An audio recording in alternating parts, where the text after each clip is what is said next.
Hello दोस्तों, आप सभी का हमारे YouTube चैनल लर्निंग एकेडमी पर एक बार फिर से स्वागत है। चैनल को सब्सक्राइब करें और बेल आइकन दबाना ना भूलें। दो चैप्टर कंप्लीट कर लिए हैं हमने। पहला चैप्टर था हमारा हिंदी वर्णमाला, दूसरा चैप्टर था हमारा विराम चिन्ह। क्लास खत्म होने के बाद हमने उन टॉपिकों पर प्रैक्टिस भी कर ली थी, प्रीवियस ईयर क्वेश्चन की, और जो क्वेश्चन पूछे जा सकते हैं। तो दोस्तों, हमारा नेक्स्ट चैप्टर है वाक्य रचना। तो आज हम वाक्य रचना के बारे में पढ़ेंगे। वाक्य किसे कहा जाता है, वाक्य क्या होता है, वाक्य के बारे में पढ़ेंगे और उनके भेदों को जानने का प्रयास करेंगे। और दोस्तों, हमारे चैनल को अपने दोस्तों के साथ जरूर शेयर करें यदि वे किसी प्रतियोगिता परीक्षा की तैयारी कर रहे हैं और हिंदी का सिलेबस को कवर करना चाहते हैं। बहुत जल्दी हमारे यूट्यूब चैनल पर जनरल अवेयरनेस जीएस की कक्षाएं आरंभ होने जा रही हैं, तो आप उन्हें भी कवर कर सकते हैं। तो दोस्तों, चलते हैं आज की क्लास की तरफ। अपनी कौन सी क्लास, वाक्य रचना की प्रथम क्लास। तो आपको दिखाई दे रहा होगा जैसे वाक्य रचना, वाक्य रचना, वाक्य रचना, वाक्य रचना। शब्दों के सार्थक व व्यवस्थित समूह को वाक्य कहते हैं। वाक्य किसे कहते हैं? सबसे पहले हम वाक्य जानते हैं। वाक्य क्या होता है, वाक्य किसको कहा जाता है? शब्दों के सार्थक व व्यवस्थित समूह को वाक्य कहा जाता है। मतलब शब्द होंगे, उनका एक सार्थक समूह होगा और वह व्यवस्थित मतलब एक क्रम में लगे होंगे, तब क्या बनेगा, वाक्य बनेगा। ये नहीं कि किसी क्रम के साथ उल्टे क्रम में लगे हुए या निर्थक शब्द हो। सार्थक शब्द होना चाहिए, उसका अर्थ भी प्रॉपर निकलना चाहिए। क्या कहा जाता है उसे? वाक्य कहा जाता है। दो या दो से, ये जो क्या है, ये बेसिक डेफिनेशन है, सामान्य डेफिनेशन। और जो आजकल परीक्षाओं में जो हमारे शिक्षक भर्ती होती है या कोई अन्य परीक्षाओं में वाक्य की परिभाषा पूछ लेता है, तो उसकी क्या परिभाषा हो सकती है?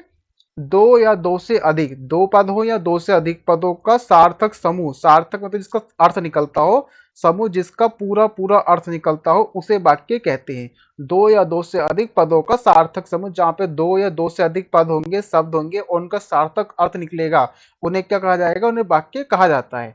ठीक है, तो वाक्य का कहने का क्या मतलब, वाक्य किसे कैसा कैसे कहा जा सकता है? शब्दों के सार्थक व व्यवस्थित समूह को वाक्य कहते हैं। जैसे हमने पढ़ा था हिंदी वर्णमाला में, सब वर्णों के व्यवस्थित क्रम को वर्णमाला कहा जाता है। इसी प्रकार से वाक्य, वाक्य मतलब क्या होता है? शब्दों के सार्थक व व्यवस्थित, सार्थक मतलब जिसका अर्थ निकलता है, व्यवस्थित क्रम में उसे वाक्य कहा जाता है। इसमें कई सारे विद्वानों ने अलग अलग अपनी परिभाषा बताई है। उन परिभाषाओं को भी जान लेते हैं, क्योंकि शिक्षक भर्ती में यहाँ से क्वेश्चन पूछ लिया जाता है। विभिन्न विद्वानों के अनुसार वाक्य की परिभाषा। पंडित कामता प्रसाद गुरु के अनुसार, पंडित कामता गुरु प्रसाद के अनुसार क्या है? प्रत्येक पूर्ण विचार को वाक्य कहा जाता है। ये क्या कहते हैं, इनके अनुसार क्या मानती है अपनी वाक्य की परिभाषा? प्रत्येक पूर्ण विचार, कोई भी प्रत्येक मतलब इनका सारे जो पूर्ण विचार होते हैं उनका क्या कहा जाता है? उन्हें वाक्य कहा जाता है। पर पंडित पंडित कामता प्रसाद गुरु के अनुसार ये परिभाषा है। महर्षि जैमिनी के अनुसार एकार्थक, एकार्थक मतलब समान अर्थ वाला, एकार्थक का क्या होता है? समान अर्थ वाला पदों का समूह को वाक्य कहते हैं। एकार्थक पदों के समूह को वाक्य कहा जाता है, समान अर्थ वाले पदों को वाक्य कहा जाता है। ये महर्षि जैमिनी के अनुसार परिभाषा है। महर्षि पतंजलि के अनुसार पूर्ण अर्थ की प्रतीति, पूर्ण अर्थ की प्रतीति जानकारी करने वाले शब्द समूह को वाक्य कहते हैं। मतलब पूर्ण अर्थ, किसी भी पूर्ण अर्थ मतलब किसी भी शब्द का पूर्ण अर्थ प्राप्त हो रहा है, हमें उसकी जानकारी मिल रही है, तो उस शब्द समूह को क्या कहा जाता है? वाक्य कहा जाता है। ये महर्षि पतंजलि के अनुसार परिभाषा है वाक्य की। तो दोस्तों, चलते हैं आगे और देखते हैं इसके वाक्य के बारे में। एक सामान्य वाक्य में मुख्यतः कर्ता, क्रम और क्रिया पाई जाती है। एक सामान्य वाक्य जो होता है, एक जो वाक्य होता है, कंप्लीट वाक्य, सेंटेंस होता है, उसमें क्या होता है? कर्ता होता है, एक इसमें कर्म होता है, जो कर्म किया जाता है, क्रिया पाई जाती है।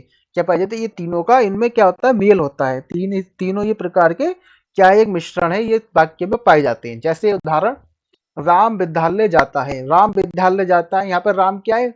राम क्या यहाँ पर करता है? विद्यालय क्या है? विद्यालय एक वस्तु है, मतलब वो जानने का काम किया जा रहा है। जाता क्या है? क्रिया है।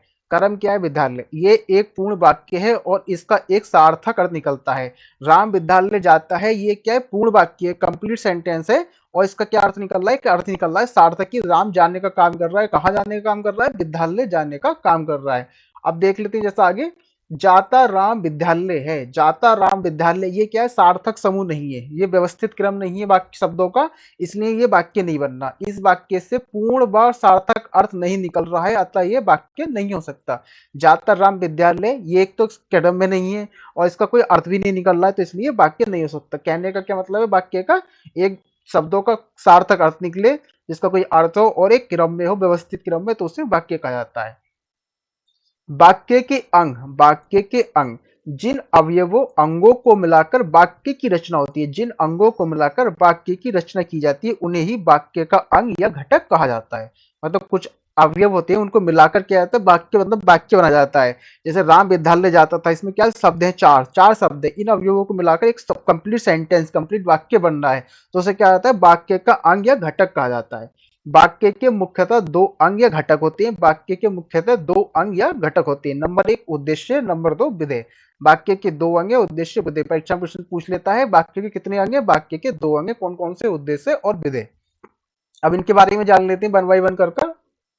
उद्देश्य नंबर वन पे क्या हमारा उद्देश्य, वाक्य में जिसके विषय में कुछ बताया जाए या कहा जाए उसे उद्देश्य कहते हैं। कहने का क्या अर्थ है, वाक्य में जिसके विषय में, जो व्यक्ति है उसके विषय में कुछ बताया जाएगा कि वह क्या कार्य कर रहा है, क्या करने वाला है, उसे क्या कहा जाता है, उसे उद्देश्य कहा जाता है। जैसे गीता गाना गाती है, गीता गाना गाती, अब यहाँ से गीता शब्द हटा देते हैं जैसे हम, तो गाना गाती है, कौन गाना गाती है पता ही नहीं चल रहा, तो गीता क्या है, वो उद्देश्य है। जिसके विषय में कुछ बात बताई जाए या बात की जाए उसे उद्देश्य कहा जाता है। इस वाक्य में गीता के विषय में बताया गया है, गीता के बारे में बताया गया, गीता क्या कर रही है, गाना गाने का काम करेगी, अतः गीता उस वाक्य में क्या उद्देश्य है। तो इस प्रकार से आपने उद्देश्यों को समझ लिया होगा। वाक्य में, कोई भी वाक्य में जिसके विषय में कुछ बताया जाएगा उसे उद्देश्य कहा जाएगा। नंबर दो विधेय, नंबर दो क्या है, विधेय। वाक्य में उद्देश्य के विषय में जो कुछ बातें कही जाए उसे विधेय कहते हैं। वाक्य में उद्देश्य के विषय में जो कुछ बातें कही जाए उसे क्या कहा जाता है, उसे विधेय कहा जाता है। जैसे क्या था हमारा सेंटेंस, गीता गाना गाती है, गीता गाना गाती है हमारा क्या है, उदाहरण है वाक्य। इस वाक्य में गाती है विधेय है, गाती है क्या है, विधेय है। गीता क्या कर रही है, गाना गा रही है, क्या कर रही है, गाना क्या है, गा रही है।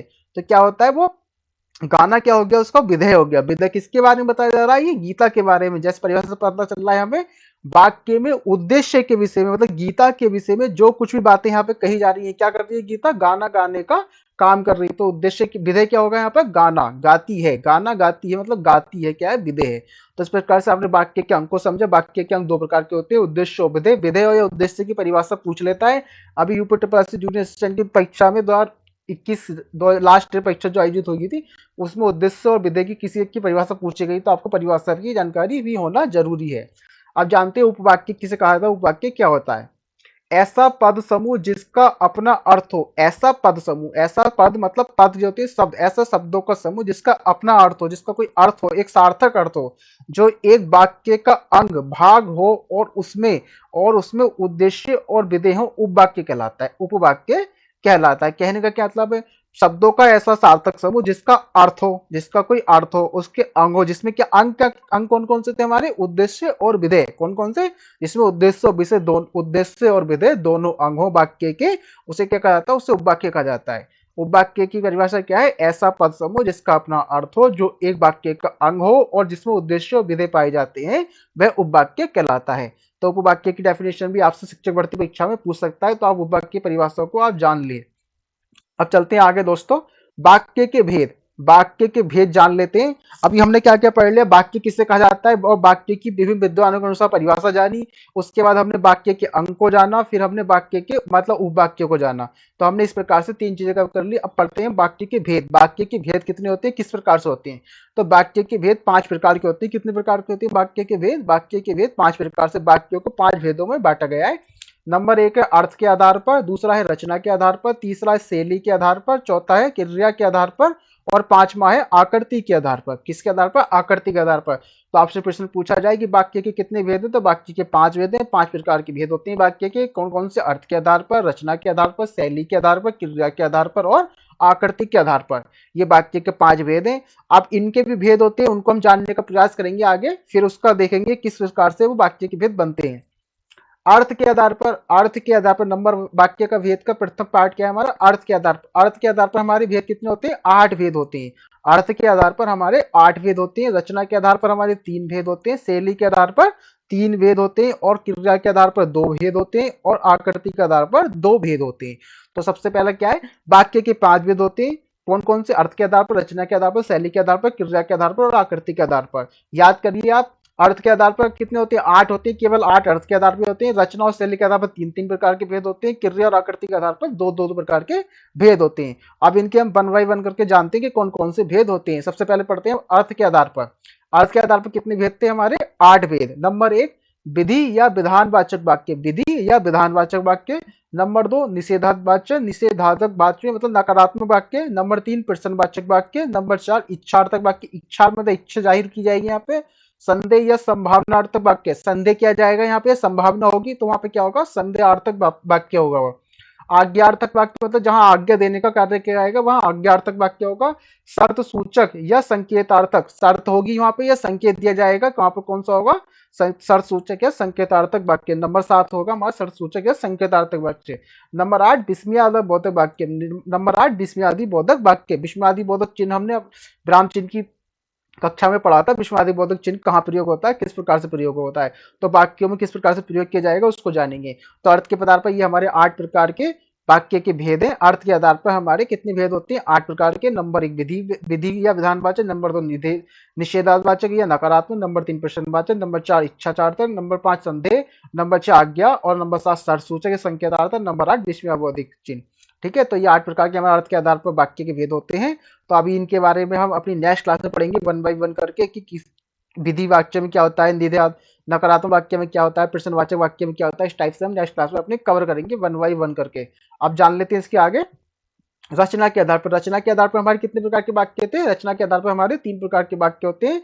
साधारण या सरल वाक्य, साधारण या सरल वाक्य। नंबर 2 संयुक्त वाक्य। नंबर 3 जटिल या मिश्र वाक्य, जटिल या मिश्र वाक्य।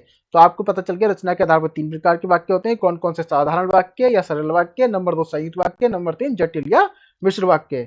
अब अगला है हमारा शैली के आधार पर, शैली के आधार पर भी 3 प्रकार के हमारे वाक्य होते हैं, कौन कौन से, शिथिल वाक्य, शिथिल वाक्य नंबर 1। नंबर 2 समीकृत वाक्य। नंबर 2 समीकृत वाक्य। नंबर 3 आवर्तक वाक्य। नंबर 3 आवर्तक वाक्य। ये हमारे शैली के आधार पर हो गए, रचना के आधार पर हो गए, अर्थ के आधार पर हो गए। और नंबर चलते हैं नंबर 4 तरफ। नंबर 4 है हमारी क्रिया के आधार पर वाक्य। क्रिया के आधार पर हमारे कितने वाक्य प्रकार के होते हैं, 2 प्रकार के होते हैं, कौन कौन से, क्रिया युक्त वाक्य जिसमें क्रिया होगी, क्रिया के सहित वाक्य, क्रिया मुक्त वाक्य जिसमें क्रिया नहीं होती है, उसे क्या कहता है, क्रिया मुक्त वाक्य कहा जाता है। इसके बारे में हम जानेंगे डिटेल से। अब 2 प्रकार कितने होते हैं क्रिया के आधार पर, 2 प्रकार के। नंबर 1 क्रिया युक्त वाक्य। नंबर 2 क्रिया मुक्त वाक्य। आकृति के आधार पर, आकृति के आधार पर होते हैं 2 प्रकार के, 3 प्रकार लिखा हुआ है, मिस्टेक है प्रिंटिंग, यहाँ पे 2 प्रकार कर लीजिए। आकृति के आधार पर 2 प्रकार के वाक्य होते हैं, अयोगात्मक वाक्य, अयोगात्मक वाक्य। और नंबर 2 योगात्मक वाक्य, नंबर 2 योगात्मक वाक्य। ये होते हैं आकृति के आधार पर। तो हमने जान लिया कि वाक्य के भाग, वाक्य कितने भेद थे, 5 भेद थे, कौन कौन से, अर्थ के आधार पर, रचना के आधार पर, शैली के आधार पर, क्रिया के आधार पर और आकृति के आधार पर। उनके भेदों को जान लिया कि अपने कितने कितने प्रकार के भेद होते हैं, कौन कौन से होते हैं। इन सबका अध्ययन हम अपनी नेक्स्ट क्लास में करना स्टार्ट करेंगे। सबसे पहले हम अर्थ के आधार पर 8 वाक्यों के भेदों को जानेंगे, फिर उसके बाद हम रचना के आधार पर उनके भेदों को जानेंगे। इसी प्रकार से हम शैली के आधार पर, क्रिया के आधार पर, आकृति के आधार पर क्रिया वाक्यों को कवर करेंगे। तो मिलेंगे दोस्तों अपनी नेक्स्ट क्लास में वाक्य रचना की क्लास 2 में। जब तक आप इस क्लास का रिवीजन कर लीजिए। इसका पीडीएफ हमारे टेलीग्राम चैनल पर थोड़ी देर बाद उपलब्ध हो जाएगा, जिसका लिंक डिस्क्रिप्शन में दिया गया है। आप हमारे टेलीग्राम चैनल को फॉलो करना भी ना भूलें। तो दोस्तों मिलेंगे अपनी नेक्स्ट क्लास, जिसमें क्या लेंगे हम, वाक्य की जो भेद है अर्थ के आधार पर और रचना के आधार पर, उन दो को कवर करेंगे अपनी नेक्स्ट क्लास में। और उससे अगले क्लास में करेंगे हम शैली के आधार पर, क्रिया के आधार पर, आकृति के आधार पर। तो इस प्रकार से हमारी 2 से 3 क्लासों में कवर हो जाएगा वाक्य रचना वाला जो पार्ट है हमारा, वाक्य रचना चैप्टर। उसके बाद हम इससे क्या करेंगे, प्रैक्टिस करेंगे क्वेश्चनों की जो प्रीवियस में पूछे गए और जो पूछे जा सकते हैं, किन किन संभावना है कि किन किन प्रश्नों को आयु द्वारा पूछा जा सकता है।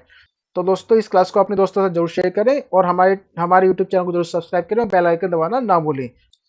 तो दोस्तों मिलते हैं नेक्स्ट क्लास में वाक्य रचना की क्लास 2 में। जब तक के लिए जय हिंद।